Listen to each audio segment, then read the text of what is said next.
What is your name? My name is Brett. Brett. My business name is Wicked Things. Ooh, cool. Yes, we are the Wickeds, my partner and I. I'd like to show you a piece here. This piece is based off of a work that was pulled out of an archaeological dig. It's 6th to 8th century Celtic artwork recovered from a bog in southern Denmark. The Oswald dig, as administered by the University of Copenhagen.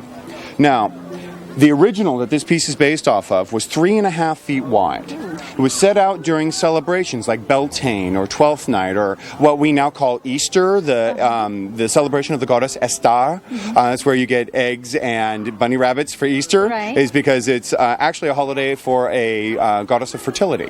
It has nothing to do with Jesus. I hate that. Go ahead. Unfortunately, holidays become combined over the centuries and when societies combine. However, for the celebrations that this piece was set out for, each one of these spires were proportionate to the size of this piece. So if you can imagine a piece like this at 3.5 feet wide, the spires come in between 10 and 12 inches. Right. They would fill the top with oil, put a hollow metal sphere on the oil, spin the sphere, and light it.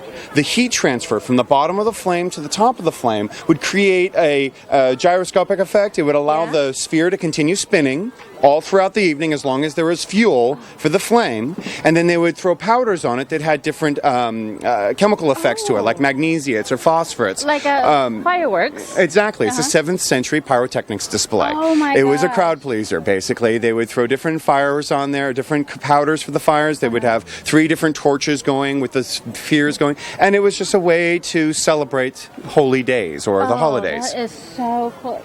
Can you do anything like that with a piece this small? The pieces this small we use with the taper candles, not so much because it's not physically possible to do it, but because the fire marshal would literally have kittens. And we have to be very mindful of fire safety when we're at these events. Do we have to tell them? I want to see it.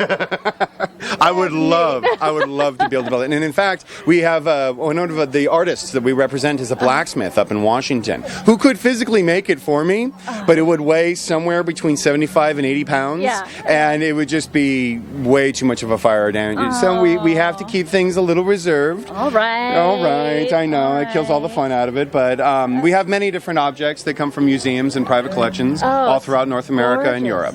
I love all of these things here. These are so popular right now. The fairies the Nouveau is becoming very popular because it's recently reaching a point where it's into the public domain.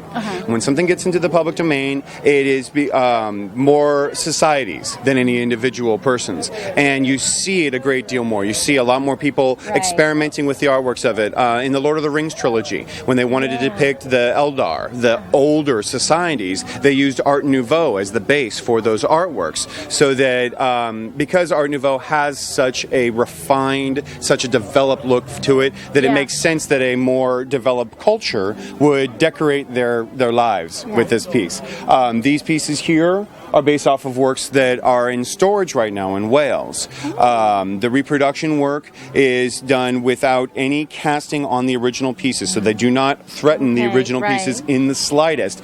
But the only way to get these pieces out into the public light so that people can see them again is to make the reproductions out of recycled materials and then distribute them everywhere, as opposed to the originals that are in museums or are in private collections where nobody or a very small percentage of the population gets to see them. Yeah. Oh, the detail on them is beautiful. Thank you. These are so pretty. Thank you very much. Oh, this is gorgeous. I could just be in here all day. I love your things. Idea. I love it. Thank you so much for your interview.